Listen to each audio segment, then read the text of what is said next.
안녕하세요. 오늘도 사연 살롱을 찾아주셔서 감사합니다. 무덥던 여름이 지난 지 얼마 되지 않은 것 같은데 가을을 느낄 새도 없이 추위가 찾아왔네요. 그리고 저는 매년 겨울이면 유쾌하지 않은 기억이 떠오르곤 하는데요.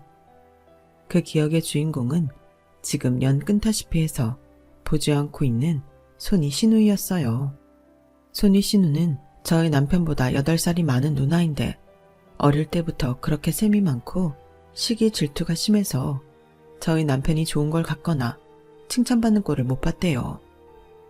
친척들이 용돈을 더 주면 뒤에서 뺏어가는 건 기본이고 시부모님이 필요해서 이것저것 남편에게 사주면 당연하게 그걸 말도 하지 않고 자기가 챙겨갔다고 하더군요. 그래서인지 남편은 자기 누나인데도 형님을 별로 좋아하지 않았어요.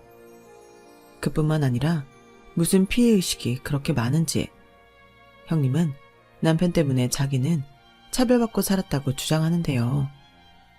솔직히 이런 말 좀 그렇지만 여동생이라고 해도 봐줄 수가 없는데 8살이 많은 누나가 그런다고 하니 꼴불견도 그런 꼴불견이 없었어요. 저희가 결혼 준비할 때도 어찌나 간섭을 하던지 하마터면 형님 때문에 파혼을 생각하기도 했었죠. 하지만 저는 남편을 너무 사랑했고 남편 역시 좋은 사람이었기에 결혼을 진행했는데요. 제가 파혼을 생각했던 계기는 저희 신혼집 문제 때문이었어요. 저는 일찍이 결혼하면 아파트에서 생활하고 싶었기에 틈틈이 좋은 매물이 있는지 확인하고 있었거든요.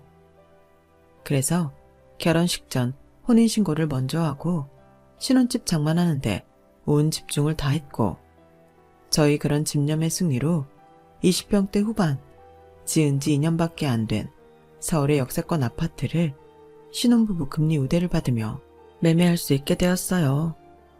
너무 기뻤죠. 하지만 문제는 역시 돈이었어요. 아무리 신혼부부 금리 우대가 있다고 해도 집값 자체가 싸지 않다 보니 아무래도 그게 부담이 되긴 했어요. 하지만 뭐든 시기가 있다고 좋은 혜택을 놓치기는 싫었고 저는 무리를 하더라도 매매를 포기할 수 없었죠. 그렇게 꿈에 그리던 집 장만도 했겠다. 드디어 우리 부부는 정식 부부가 되기 위한 결혼식 준비에 들어갔는데요. 저희 친정에서 다른 건 모르겠고 집 장만하는 데는 다만 얼마라도 도와주고 싶다고 하셔서 생각지도 않게 2억이란 큰 돈을 받게 되었어요. 그리고 그 사실을 남편에게 들으신 시부모님도 여유가 많이 없는 가운데 1억을 해주셨고 그렇게 3억이라는 실입주금을 가지고 아파트 대출을 진행했는데요. 물론 대출을 안 끼고 아파트를 살 수 있는 건 아니었지만 신혼부부가 3억이나 들고 이사하는 경우는 잘 없잖아요. 그래서 참 감사하게 생각하며 신혼집 매매를 마무리할 수 있었어요.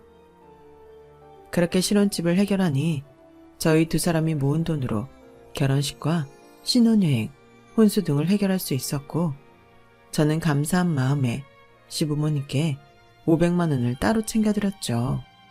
그런데 그 사실을 어떻게 알았는지 손이 시누이인 형님이 시댁에 갑자기 찾아와 난리치는 거예요. 저희 형님은 저희 부부보다 15년 전에 결혼을 하셨는데 형님은 속도 위반으로 만 20살이 되기도 전에 결혼을 했고 저희 남편은 결혼이 많이 늦은 편이었어요. 참고로 저와 남편은 7살 차이가 나고요. 그래서 저희 시부모님이 저를 무척이나 예뻐하셨는데요. 당신 아들이 하도 결혼할 생각이 없다고 해서 반은 포기한 상태였다고 하셨어요. 그러니 제가 나타나 당신 아들과 결혼을 한다고 하니 그렇게 반가워할 수가 없더군요. 아무튼 그렇게나 오래전에 결혼한 형님은 시댁에서 저희에게 1억이라는 돈을 지원했다는 사실에 아주 뒤집어졌죠. 하필이면 그때 저도 거기 있어서 그 보기 싫은 꼴을 다 보고 말았고요. 남편은 진심으로 창피했어요.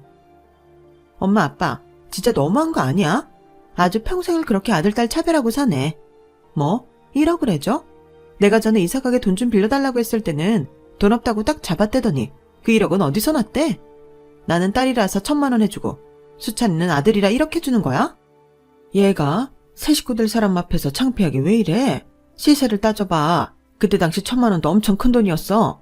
그리고 네가 이사한다고 돈 빌려달라고 했을 때는 우리도 수찬이 장가 보낼 준비랑 노후 준비를 해야 하니까 없다고 한 거야. 그리고 이사는 너희 부부 힘으로 가는 거지. 왜 우리한테 손을 벌려? 엄마, 말 그렇게 서운하게 할 거야? 딸이 경기도 외곽에 사는 거 안 불쌍해?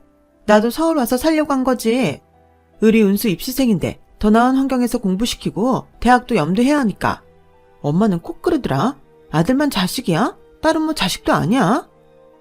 너 조용히 안 해? 네가 시집갈 때 1,000만 원 받아갔어도 그게 끝이 아니었잖아. 그래, 박서방 사고 쳤다고 5,000만 원 빌려가고 지도 회사 그만 다니고 가게 하고 싶다고 창업비로 8,000만 원 가져가고 그것뿐이야. 은수 학원비 없네, 은수 캠프 부대였는데 돈이 없네 하면서 뜯어간 돈들은 다 뭐야? 따지고 보면 네가 더 많이 가져갔어. 안 그래? 너도 양심이 있어라. 아빠는 왜 맨날 나한테만 그래? 내가 오죽하면 그러냐고. 솔직히 수찬이는 지가 잘 벌잖아. 내내 결혼 생각 없다고 해놓고 이제 와서 말 바꿨는데 뭐가 이쁘다고 1억씩이나 해주는 건데? 누나, 진짜 사람 쪽팔리게 계속 이럴 거야? 누나는 왜 맨날 부모님한테 돈 타령만 하는 건데? 그 나이 먹고 그렇게 살면 안 창피하냐고. 누나가 그러는데 은수가 뭘 배우겠어? 은수가 커서 누나처럼 똑같이 굴면 좋아? 야, 너 말 다 했어? 어릴 때부터 엄마 아빠가 아들이라고 너 끼고 도니까 누나를 지 발밑으로 보지? 여기서 왜 내 딸 얘기가 나와? 내 딸은 야무져서 그럴 리가 없어.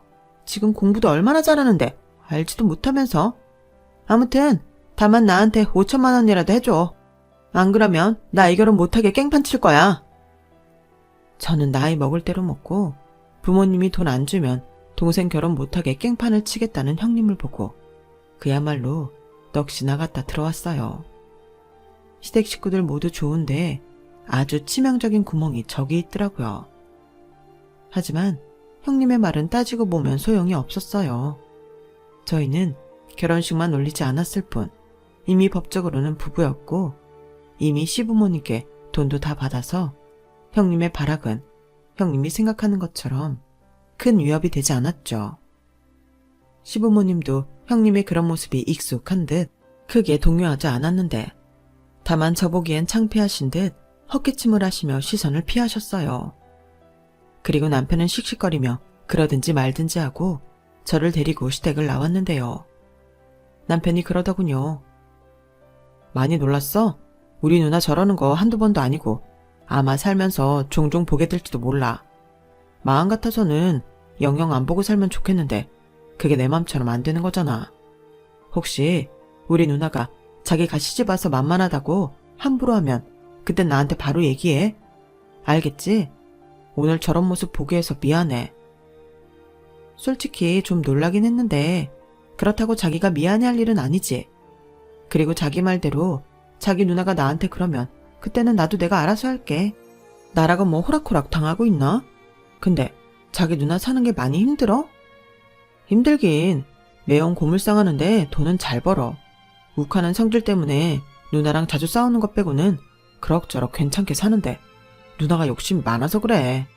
자기는 무조건 인서울에서 한강뷰 아파트 살 거라는 꿈이 있거든.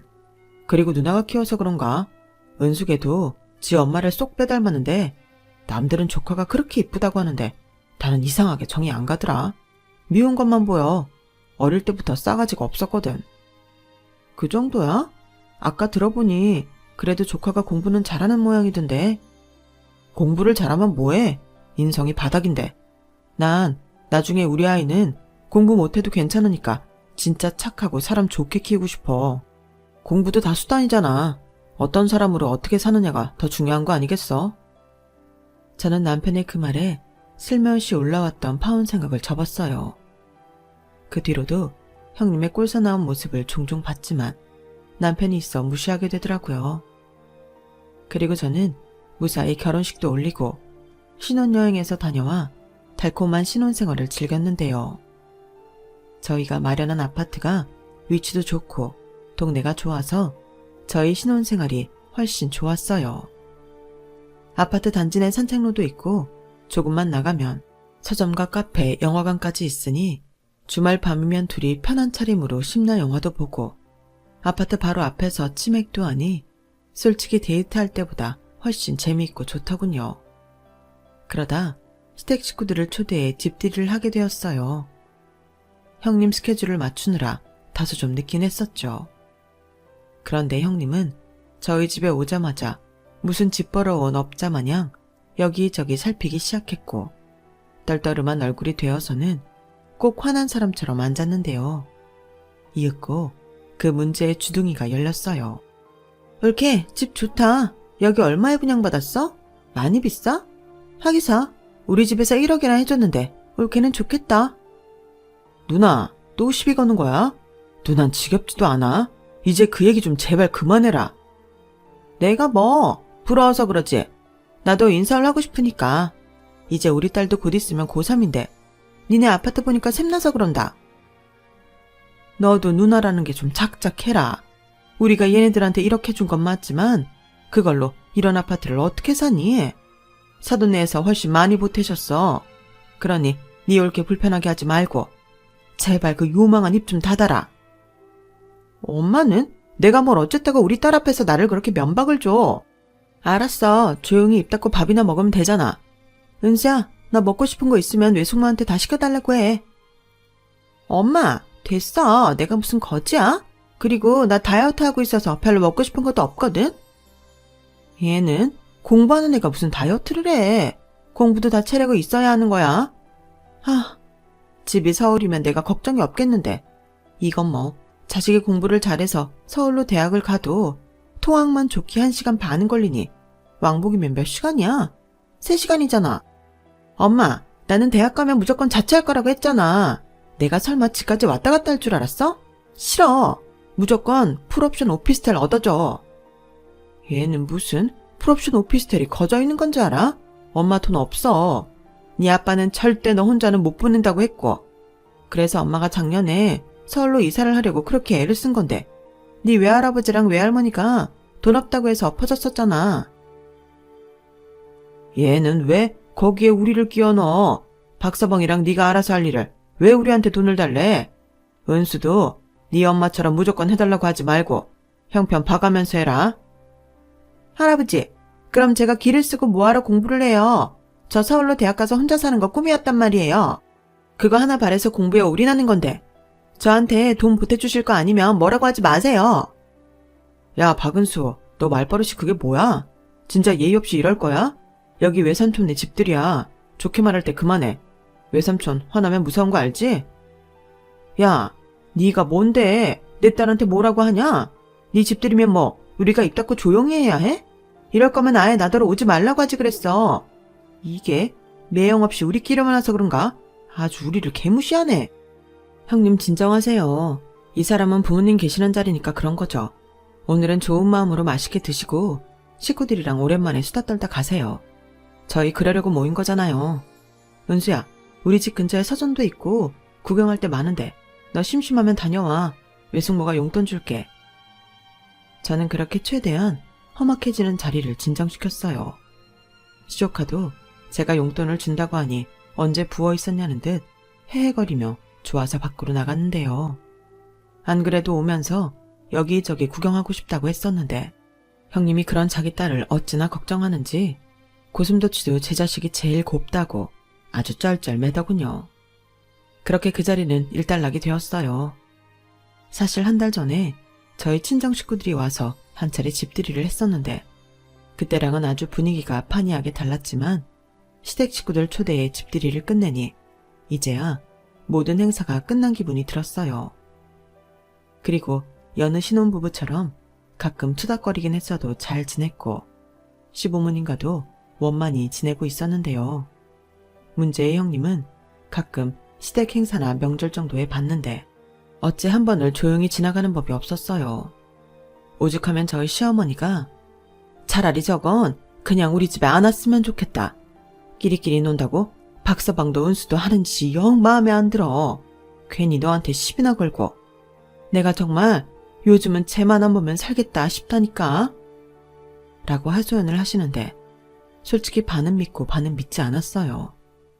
그래도 당신 딸인데 안 보고 싶다는 말은 거짓말이겠죠. 하지만 분명한 건 저 역시도 형님을 만나는 일이 썩 유쾌하지 않았다는 거였는데요. 참 아이러니하게도 형님은 아니었나 봐요. 언제부터인가 저한테 뭐 하냐고 전화도 하시고 자기 집에 놀러 오라고 하는데 난감했죠. 가고 싶지 않았으니까요. 그래서 제가 최대한 조심스럽게 바쁜 척을 하며 다음에 기회가 되면 가겠다고 했는데요. 그러자 형님은 굴하지 않고 자기가 저희 집에 오겠다고 했어요. 올케가 바쁘다고 유난을 떠니까 내가 갈게.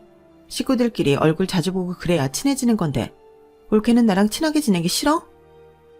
싫기는요. 그냥 저희가 좀 바빠서 그렇죠. 누구 일 안 하나? 그러지 말고 저녁만 먹고 갈게. 그 정도는 괜찮잖아. 형님은 막무가내였어요. 그렇게 저희 집에 무조건 올 기세였던 형님은 뭔가 꿍꿍이가 있어 보였죠. 그리고 남편 역시 100% 그렇다. 자기가 중간에서 해결하겠다고 했는데요. 남편이 어떻게 말을 했는지는 모르겠지만 형님이 저희 집에 오시겠다는 말은 쏙 들어갔어요. 그러다 시조카가 수능을 보는 날이 되었어요. 저는 그래도 명색이 외숙모고 하나뿐인 시조카라 시험 잘 보라고 찹쌀떡을 준비해 선물했는데요. 지 엄마 닮아서 싸가지 없던 시조카가 그러더군요. 외숙모는 생기신 거랑 다르게 센스가 없다. 요즘 누가 수험생한테 찹쌀떡을 줘요? 촌스럽게. 저는 현금이 좋은데요. 봉투는 없어요? 저는 시조카의 말에 어이가 없어서 아무 말도 나오지 않았어요. 그러자 남편이 외숙모가 기껏 준비했는데 그렇게 말하냐며 자기 조카를 혼냈고 형님은 또 왜 예민한 자기 딸을 건드리냐며 남편한테 쌍심씨를 켰죠. 아무튼 형님과 저희들은 엮여서 좋을 일이 단 한 번도 없었어요. 그러니 가능하면 가족이지만 마주치지 않았으면 하는 존재였는데 수능이 끝나고 한참 뒤 시조카가 서울에 있는 나름 이름 있는 학교에 붙었다는 소식이 건너 전해졌어요. 그리고 정확히 이틀 뒤 저는 형님의 전화를 받게 되었는데요. 올케 들었지? 우리 은수 대학 붙었어. 걔가 나를 닮아서 머리 하나는 좋잖아. 네, 소식 들었어요. 형님 축하해요. 많이 기쁘시죠? 말해 뭐해. 근데 내가 요즘 고민이 하나 생겼잖아. 그때 올케도 봤지? 우리 딸이 자기 죽어도 자취하고 싶다고. 그래서 지 아빠랑 요즘 맨날 싸워. 우리 그이는 하나뿐인 딸을 어떻게 혼자 살게 하냐고 결사 반대고. 내가 요즘 가운데서 새우등 터진다니까. 아우 형님 많이 힘드시겠어요. 그 학교는 기숙사 같은 거 없어요? 기숙사? 기숙사 같은 데는 내가 싫지. 그렇다고 정말 다 큰 딸을 혼자 지내게 하는 것도 솔직히 마음에 걸리고. 그래서 하는 말인데 올케네 집에서 하숙 좀 하자. 네? 저희 집에요? 그래, 남보다 그래도 외삼촌네가 낫지. 그러면 우리 남편도 수긍할 거고 우리 딸은 내가 일단 달래서 설득할게. 괜찮지? 그때 보니까 올케네 오빠 그거 비워주면 되겠더라. 형님, 아무리 그래도 이러시면 안 되죠. 어떻게 저한테 다 큰 조카를 맡으라고 그러세요? 그리고 저희 아직 신혼인데요. 왜? 남도 아니고 조카인데 그 정도는 외숙모가 해줄 수 있지. 우리 딸이 공부만 해서 청소나 빨래 같은 것 영 젬병이야. 그런 애를 어떻게 혼자 살게 해? 그렇다고 내가 맨날 애 챙긴다고 서울까지 왕복할 수도 없고. 근데 올케는 서울 위치 좋은데 역세권에 살고 있잖아. 그러지 말고 우리 딸 대학 졸업할 때까지만 올케가 봐줘. 내가 반찬 같은 거 섭섭하지 않게 해서 나를게. 나는 그런 줄 알고 있는다. 그러니까 방도 좀 미리 치워놓고 그래. 아, 그리고 나한테 올케네 주소 좀 보내줘. 우리 딸 필요한 건 거기로 배달시켜야지. 우리 애가 잠자리가 예민해서 침대는 좀 좋은 거 써야 하거든. 형님, 저는 알겠다고 한 적 없어요. 이렇게 일방적으로 결정하시면 어떡해요? 이 이상 말씀은 죄송하지만 수찬 씨랑 하셨으면 좋겠어요. 어머, 뭐야? 지금 자기 불리하니까 내 동생 파는 거야? 올케, 그런 거 아니야. 시족하라고 해도 올케한테도 조카잖아. 어쩜 그렇게 사람이 매몰차?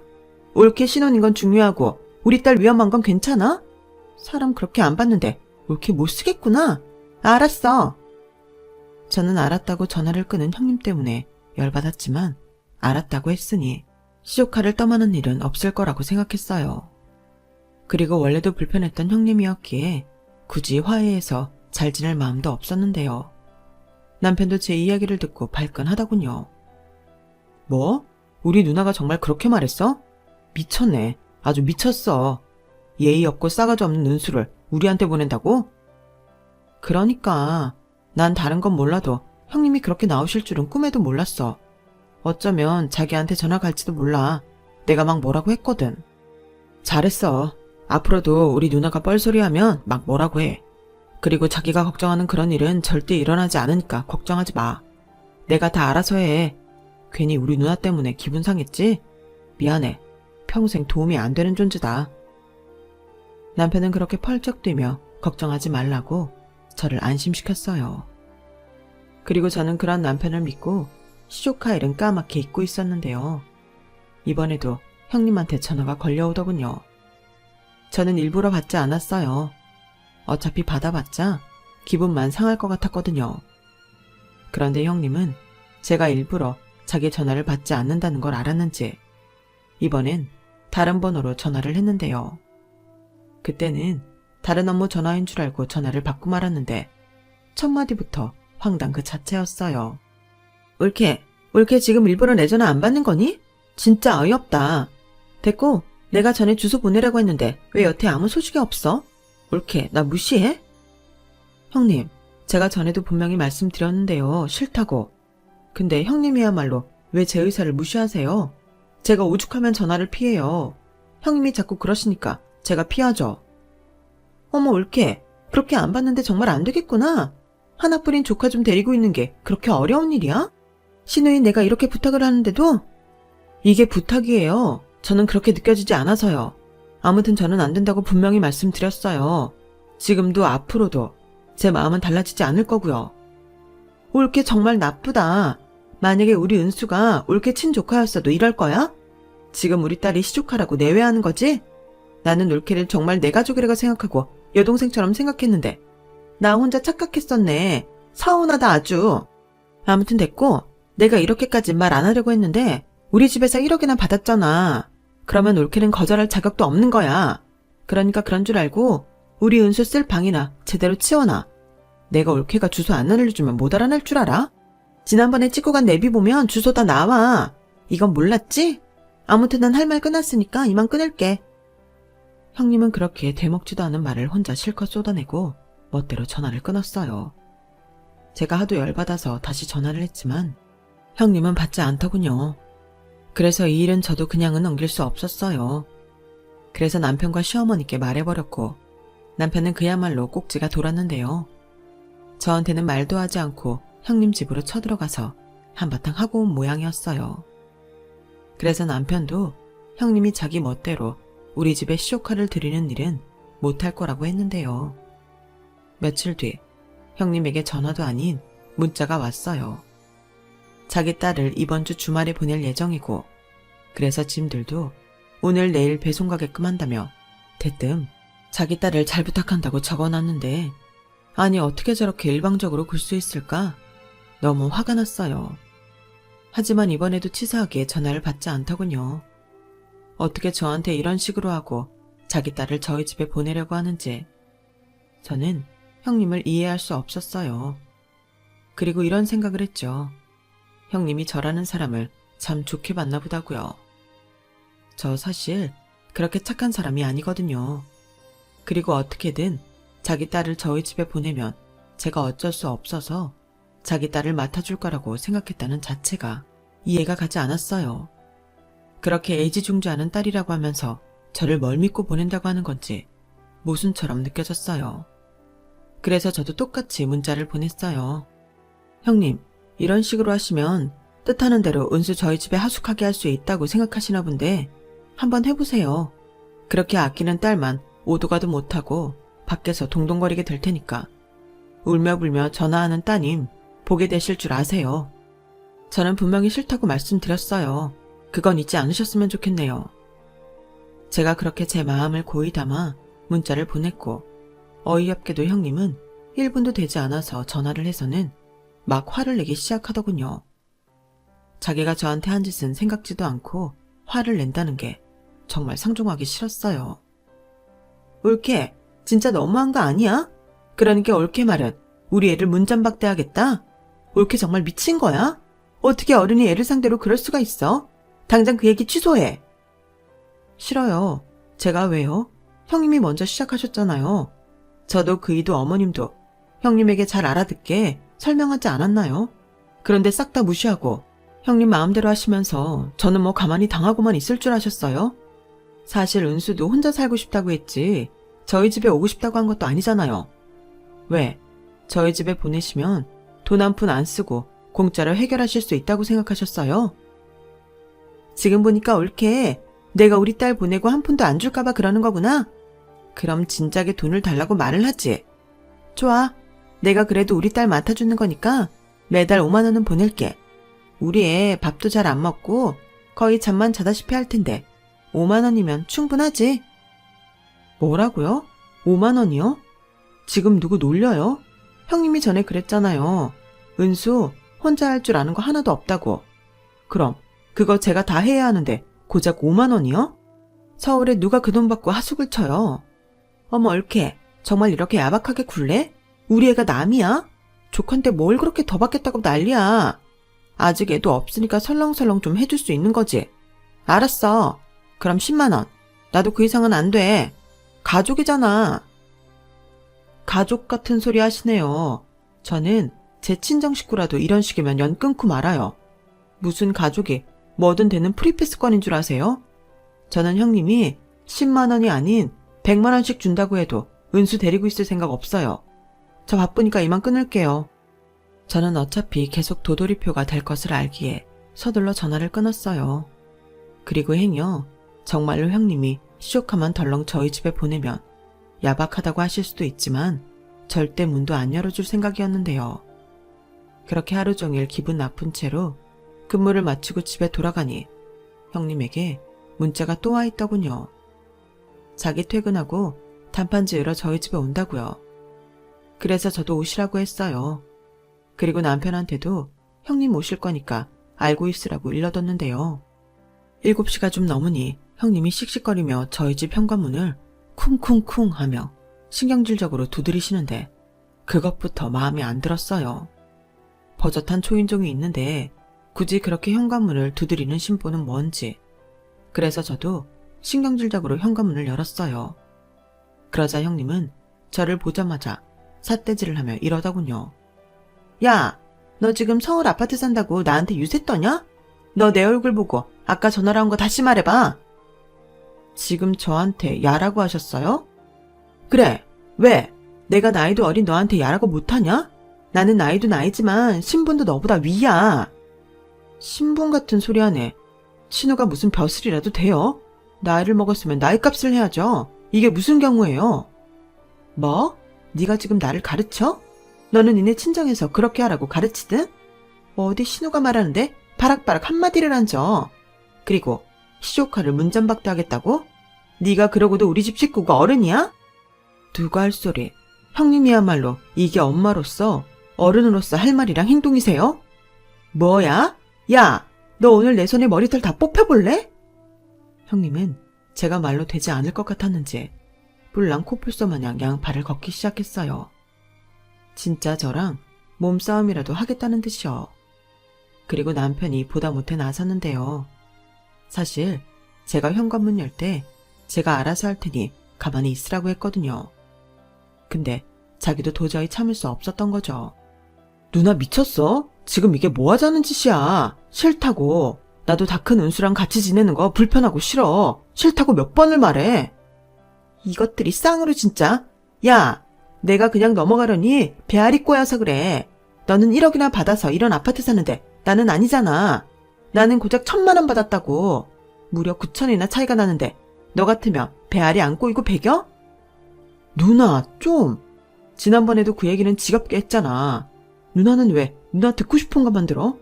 누나가 엄마 아빠한테 뜯어간 돈이 1억보다 많다고. 그럼 나도 이런 거 저런 거 다 따져볼까? 누나 진짜 왜 그러냐? 몰라. 난 내가 못 받은 9천만 원어치 니들한테 뽕 뽑아야겠어. 그러니까 군말하지 말고 의리운수 대학 졸업할 때까지 맡아. 싫으면 네가 엄마 아빠한테 가서 누나 9천만 원 주라고 해. 그럼 내가 그때는 내 딸 니네 집에 안 보낼게. 누나 진짜 제정신 아니구나. 그 나이를 먹었으면 부모님을 도와드릴 생각을 해야지. 어떡하든 돈 뜯어낼 궁리를 해? 매형은 도대체 왜 가만히 있어? 처가 돈 바랄 만큼 그렇게 무능해? 뭐야? 너 말 다 했어? 우리 은수가 그래도 너한테는 친조카인데 너야말로 네 처가 저러면 뭐라고 해야지. 너도 참 인간답지 못하다. 그리고도 네가 내 동생이고 우리 딸 외삼촌이니? 나도 할 수만 있다면 누나 동생도 하기 싫고 은수 외삼촌도 하기 싫어. 누나가 이러니까 난 은수한테 정도 안 가더라. 왜 그렇게 사냐? 그러니까 은수가 누나 보고 똑같이 하는 거잖아. 우리 딸이 뭐 예쁘고 공부 잘하고 잘만 컸구만. 싸가지가 없잖아. 위아래도 모르고 저밖에 모르고. 누나는 자식 그렇게 키우면 쪽팔리지 않아? 공부 아무리 잘하면 뭐해. 내가 볼 때 누나도 은수한테 효도받기는 글렀어. 야! 형님은 남편의 말에 결국 폭발하고 말았어요. 그리고 남편한테 달려들기 시작했는데 아무리 그래도 남자인 남편한테 힘으로 될 리가 없었죠. 그러니 더 화가 나서는 발악을 하는데 그 꼴을 보니 저도 가만히 있을 수가 없었어요. 단판을 지어야 한다고 생각했죠. 형님, 계속 이러시면 저 경찰에 신고할 거예요. 왜 이렇게 막무가내세요? 말로 하세요. 야, 너 지금 나 놀려? 니들이 돌아가면서 사람 염장을 지르는데 나더러 말로 하라고? 그러게, 네가 순순하게 우리 딸 맡아준다고 했으면 이런 일도 없잖아. 그리고 이 집도 그래. 우리 부모님 돈 들어갔으면 내 돈 들어간 거랑 뭐가 달라? 그래서 우리 부모님이 사준 집에 내 딸 좀 살게 하겠다는데 네가 뭐라고 나대? 지금 나더러 나댄다고 했냐? 너 말 똑바로 안 해? 이게 나이 많고 형님이라고 존칭 써주니까 지가 진짜 뭐라도 되는 줄 아나? 나야말로 치사해서 이런 말은 안 하려고 했는데 니네 부모님 돈보다 우리 부모님 돈이 더 많이 들어갔어. 무려 1억이나 더 많다고. 그런데 이 집에 네 딸을 살게 해? 누구 맘대로 우리 부모님이 그렇게 하래? 뭐? 이게 미쳤나? 왜 이래? 왜? 너만 지랄할 수 있다고 생각했어? 나도 꼭지 돌면 너보다 더하면 더했지 덜하지 않아. 그리고 시자 달린 가족이라고 참고 참았더니 너 정말 나랑 끝장 볼래? 이참에 니네 부모 우리 부모 다 불러서 단판 짓자. 이 집에 네 딸을 살게 할 수 있는지 없는지. 옳게. 수찬이 너 뭐해? 네 와이프 저런 애 가만히 둘 거야? 가만히 둘 거야. 우리 소정이 한번 폭발하면 아무도 못 말려. 그러게, 소정이가 참고 있는데 왜 계속 건드렸어? 난 말릴 생각 없으니까 잘해봐. 들었지? 네 동생도 오죽하면 저러겠냐. 인간아, 제발 철 좀 들어라. 그 나이 먹고 쪽팔리지도 않냐? 부모님한테 나이 먹고 손 벌리는 것만큼 후진 것도 없는데 넌 그런 것도 모르나 봐? 야, 너 눈깔 제대로 안 떠? 그리고 이게 자꾸 어디서 반말이야. 내 부모한테 내가 빌붙는다는데 네가 무슨 상관? 너야말로 앞으로가 무섭지도 않은가 보지? 아무리 네가 지랄 연병을 해도 난 네 신우야. 내가 너 아주 평생 괴롭게 신우이 짓 해준다고. 그럼 해. 그럼 나는 뭐 가만히 있니? 네 딸 우리 집에 맡기고 싶어? 어디 해봐. 내가 제대로 인성교육 시켜줄 테니까. 그 나이 먹고도 할 줄 아는 게 없어? 그럼 할 줄 알게 만들어야지. 내가 아주 눈물 콧물 쏙 빠지게 가르쳐줄 테니까 그렇게 보내고 싶으면 어디 보내봐. 저거 진짜 돌았네. 지금 그 어린 걸 구박이라도 하겠다는 거야? 내가 언제 구박을 한다고 했어. 잘 가르치겠다고 했지. 네 딸은 벌써부터 글러먹어서 초장에 잡아야겠더라. 아, 그리고 하숙비로 얼마 준다고 했지? 5만 원? 10만 원? 그럼 나는 누구 계산법대로 못 받은 돈만큼 마음 편하게 족 하나 부려먹고 살아야겠네. 너 정말? 왜? 이제 할 말이 없어? 기세 좋게 여기까지 온 사람은 어디 갔나? 저게 정말? 보내라고. 그렇게 보내고 싶다고 이 난리를 쳤으니 보내. 내가 아주 매일 지옥을 맛보게 해줄게. 이번 주에 보낸다고? 준비하고 있으면 돼? 아, 예민해서 침대에서 자야 한다고? 됐어. 난 무조건 바닥에서 재울 거야. 자신 있으면 한번 보내봐. 저는 제가 생각해도 그때는 제정신이 아니어서 입에 독을 품고 말을 했던 것 같아요. 이렇게 된 거 아무리 시댁 식구라도 끝장을 봐야 한다고 생각했거든요. 그리고 제가 그렇게 이성을 놓은 듯 무서운 소리를 하니 형님은 그제야 한마디도 못하고 어버버 하셨는데 남편 말에 의하면 그때 제가 정말 눈이 돌아있는 사람처럼 보였다고 하더군요. 아무튼 형님은 그렇게 제 기세에 눌려 씩씩거리기만 할 뿐 아무 말도 못했어요.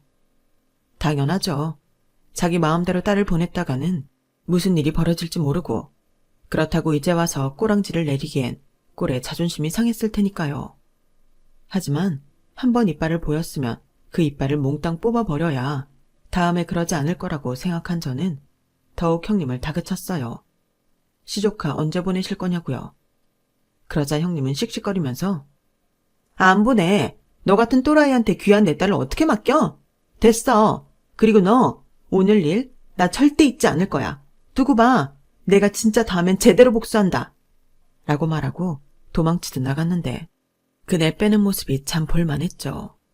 그리고 그 다음부터는 형님이 조금만 이상한 김새를 보이면 저는 바로 지랄 버튼을 가동했어요. 그게 시부모님을 향한 불만이든 뭐든 상관하지 않고 집안 분위기를 흐려놓으면 눈에 쌍심지를 켰는데 그러자 신우가 그러더군요. 내가 정말 저거 하나 때문에 제 명에 못 살지. 아주 며느리 주제에 지가 상전이야. 야, 똥이 더러워서 피하지 무서워서 피하냐? 내가 너 보기 싫어서라도 친정에 연 끊고 산다. 엄마 아빠 나중에 후회하지 마. 이제 딸 없다고 생각하고 살라고. 그래 알았다. 우리는 잘 살 테니 너도 잘 살아. 아, 엄마. 왜? 네가 먼저 딸 없다고 생각하라며. 내가 너 키우면서 가장 고마운 말이다. 아 정말. 알았어. 나 같은 자식은 사라져 줄게. 형님은 그렇게 잔뜩 뿔이 나서는 시댁을 박차고 나갔어요. 그리고 강수를 둔다고 핸드폰 번호도 바꿔버렸는데 얼마나 시달리셨으면 시부모님이 이제야 마음이 놓인다며 좋아하시더군요. 남편도 마찬가지였어요. 그러면서 저한테 행여 형님이 또 먼저 연락하거나 나타나면 지금처럼 하라고 신신당부를 하셨는데 참 웃기도 민망한 그런 상황이었죠. 그리고 다행스럽게도 4년이 지난 지금까지 형님과는 연을 끊고 살고 있어요. 가끔 모르는 번호가 뜨면 긴장하곤 하는데 뭐 나타나면 나타나는 거죠. 저는 진짜 이제 참을 생각이 1도 없거든요. 그리고 남편과 시부모님에게도 드디어 그토록 바라던 마음의 편안이 찾아왔는데요. 마음이 편해져서일까요? 저는 얼마 후 임신을 하게 되었고 지금 저희 딸은 3살이 되었어요. 이젠 제법 말을 하는데 꼭 인형이 살아서 움직이는 것처럼 너무 사랑스러워요. 그러니 시댁에 가서도 친정에 가서도 저희 부부는 늘 뒷전에 저희 아이만 어와둥둥 내 사랑이 따로 없는데 그게 참 이상하게도 서운하지가 않더군요. 그래서 저희 부부는 저희 딸이 복덩이라고 생각해요. 시부모님 입장에서는 그래도 형님이 친딸인데 내색하지 않아도 마음이 복잡하실 거잖아요. 그런데 저희 딸이 태어나 그 자리를 채워주니 저희 입장에서는 고마울 수밖에 없죠. 그리고 사랑을 많이 받아서인지 저희 딸은 친가 외가 가리지 않고 할머니 할아버지 만나러 가는 걸 세상에서 제일 좋아하는데요. 저도 그렇고 남편도 그렇고 우리 부모님한테 저런 얼굴이 있었나? 새삼 놀라곤 합니다. 그래서 남편과 저는 이런 약속을 했어요. 앞으로는 저희 부부도 저희 딸처럼 양가 부모님께 잘하는 예쁜 자식이 되어서 저희 딸이 커도 저런 미소를 계속 지으실 수 있도록 하자고요. 앞으로의 인생은 그런 목표를 두고 살아도 의미가 있을 듯 싶어요. 부모님은 그 어떤 것을 대신할 수 없는 아주 소중한 존재니까요. 그리고 이런 말은 좀 속보일 수도 있는데 형님을 안 보고 살아서 저는 너무 좋습니다. 사실 저 모르게 시댁에 형님 일로 사건이 있었나 보더라고요. 형님이 기어코 대출을 받아 인서울 아파트 이사를 시도하다 대출 이자를 감당하지 못해서 시부모님께 자기 발로 찾아가 빌었다고 했는데 알고 보니 형님네 사업도 잘 안 돼요. 애초에 감당할 수 있는 능력이 안 되었던 것 같아요. 개벌은 남 못 준다고 사고치면 부모님이 또 해결해 줄 줄 알았겠죠. 하지만 시부모님은 더는 호락호락하지 않았어요. 집이 경매로 넘어가건 신경 쓰지 않겠다며 단호하게 하셨다고 하더라고요. 물론 그 일로 형님이 또 쌩 난리를 쳤다고 했는데 시부모님이 눈 하나 깜짝하지 않으셨다고 했어요. 오히려 이젠 2번 다시 돈 얘기로 찾아오지 말라고 물바가지를 끼얹어 보냈다고 했는데 결국 집도 잃고 오도 가도 못하는 신세에 공부 잘하던 시조카까지 대학 등록금이 없어서 휴학을 시키는 꼴이 되고 말았다나요. 남편은 그 일이 모두 끝난 뒤 저에게 그런 일이 있었다고 태연하게 말했어요. 그리고 그때 저는 결심했죠. 제가 비록 딸이 될 수는 없는 며느리지만 못난 형님의 자리를 거뜬히 채울 수 있는 그런 딸 같은 며느리가 돼야겠다고요. 물론 쉬운 일은 아니지만 언제나 저를 먼저 배려해 주시고 위해 주시는 시부모님께 계속 노력하며 살고 싶은 마음입니다. 형님도 언젠가는 정신 차리는 날이 오겠죠. 그러거나 말거나 저는 앞으로도 가능한 계속 보지 않길 바랄 뿐입니다. 제가 너무 뒤끝 있나요? 그래도 어쩔 수 없어요. 형님은 제가 본 사람 중에 제일 이상한 사람이거든요. 한마디로 결 자체가 다른 사람이죠. 그런 사람은 안 만나고 안 부딪히는 게 상책 아닌가요? 다만 아직 앞날이 창창한 시조카는 이번 기회에 정신 좀 차렸으면 좋겠네요. 제 사연은 여기까지예요. 여러분은 제 이야기 어떻게 들으셨나요? 막상 제 사연을 다 적고보니 여러분들이 어떻게 들으셨을까 궁금해집니다. 부디 재미있는 시간이었길 소망하며 저는 그만 인사를 드릴게요. 지금까지 제 이야기 들어주셔서 대단히 감사드리고요. 건강 잘 챙기시고 매일매일 좋은 날 되시길 바라겠습니다. 여러분, 사연 댓글에 응원과 현명한 조언 부탁드려요. 좋아요와 구독은 저에게 큰 힘이 됩니다. 오늘도 좋은 일 가득하세요.